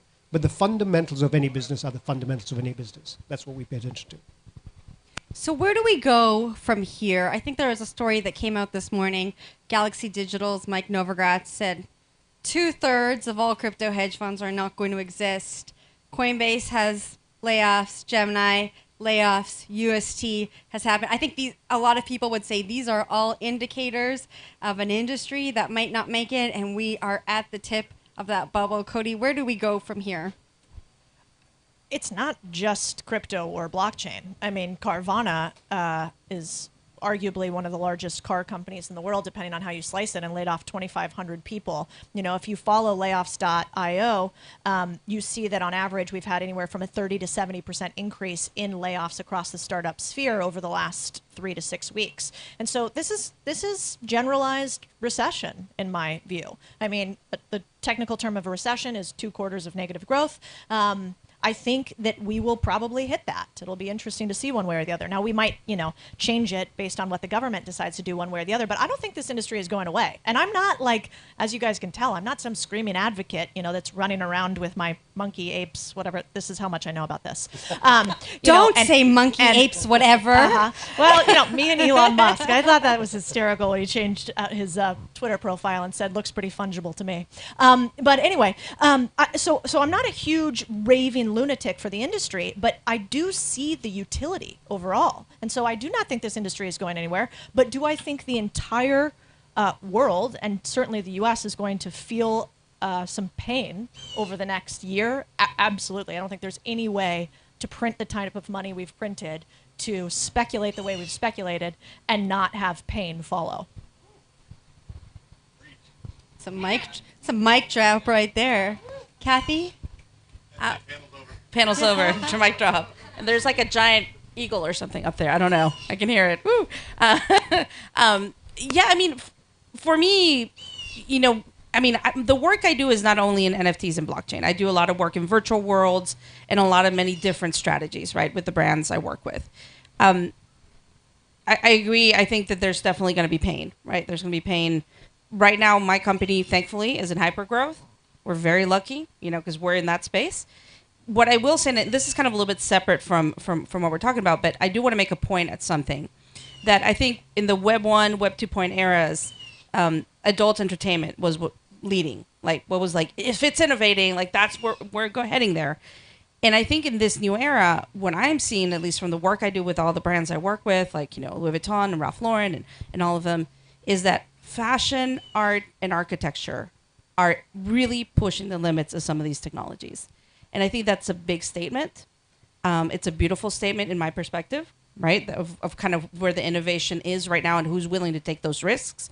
Like you see Gucci, for example, taking risks all the time. Balenciaga, they've got the appetite to do it, but it's beautiful that it's fashion, right? And also as the role I play in the industry, right? I feel that it's wonderful that the metaverse has someone called the godmother of the metaverse. And that's a title that someone from Nike's metaverse team gave me. Yeah, let's go. It doesn't have a king, and it doesn't have a godfather yet, even though some people call Neil Stephenson the godfather.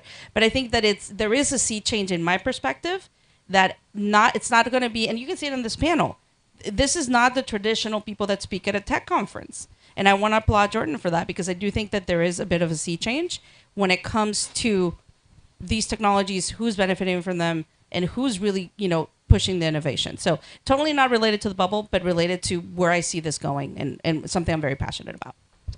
So I would like to add, there's always going to be correction, and we're in that. And it's just part of the course. Look back, pull up your lens, go back to the 1970s or 1900s. There's always a course correction in the development of the upwards to the right, and that's going to happen. But I think what's really interesting about today's day, actually, if you go back and see some of the sessions that we talked about earlier on in the day with other panelists, there is, like you said, there's a lot of opportunities in these new emerging technologies.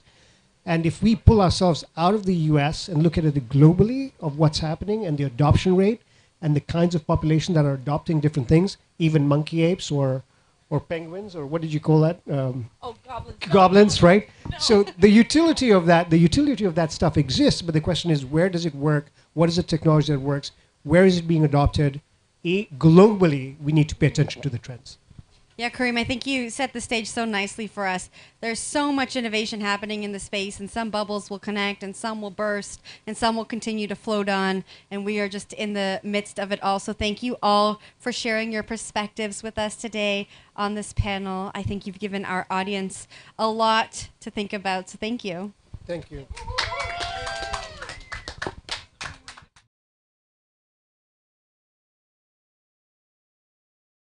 Cody Sanchez, Karim Noorani, Kathy Hackle. Keep a lookout for them. Follow them on social. I know I follow Cody's stuff too, and it's the bomb. You really have to check it out. It lingers in the index section on LinkedIn for me, like it does at that point.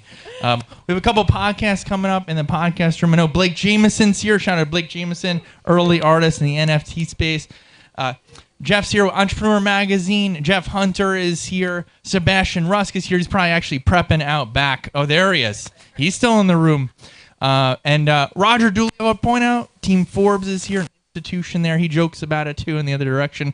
Gennaro D'Urso, a little bit about him up in the front row. I think it was one of the few grantees of some big funds from ACS, right? I think it was not too long ago. American Cancer Society. Lots of... You forget... I went over your resume more recently than you did. Pharma Dow, that's one for the mix. Well, that's all the time we have. We'll move to a reception format, a little bit of music out here. For those who are joining us for the dinner later, we'll see you there with Karim. And one more big round of applause for Karim Noorani and the Linqto team here, Ray Fuentes, Darren as well, and for supporting what we do, as well as CoinDesk has been super generous with us to run it on the media stage here during Consensus Festival. We'll be back with more content tomorrow, and thank you all. Thank you.